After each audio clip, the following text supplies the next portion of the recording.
Hi guys, about the bow over here, I need to show you something. If you go in your backpack over here, as you can see, the bow is not, it's equipped, but it is in my backpack.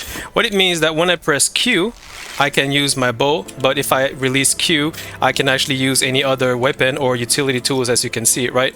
Now, the other thing I need to show you is if you put it, let's say on your hotbar like this over here, and let's say it's on 5, and if I click 5, boom. So basically your bow becomes your main weapon and you cannot switch to anything else.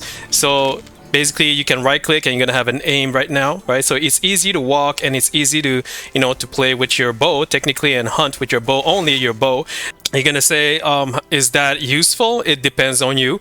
If you have, let's say, if you go to your skill point, and if let's say you spend all your points on ranger and, you know, like all on like you know, kill shot, eagle eyes, and if you have a lot of points in here, then it can be strategic to actually have only your bow, you know, in one hotbar slot, you know what I mean? And at the same time, I'm gonna show you something. If you want to make it even fun, you want to put it like a number 2. So basically number 1 will be your main weapon, and then, you know, you can play with that, of course. So basically if I want, I can do this, you know, I'm gonna attack with my mace, or I can attack with my wand, which I have the shield also. And then I can say, you know what, I'm just gonna switch the bow, so because it's easier for me to actually shoot with the bow without having to press Q. Because the thing is, if let's say you do this, like I'm gonna show you, if you press, like if you put it in your backpack, if you let's say press Q, it's good, but at the same time, let's say you do this, it's like you have your one of your finger that is pressing and holding the Q button, and depending on you, it is kind of like, it is relative to each and every one. But sometimes you don't want to have one finger pressing Q, you just want to, like, you know, go ahead and just press the button to attack. So that's why it's kind of like an option.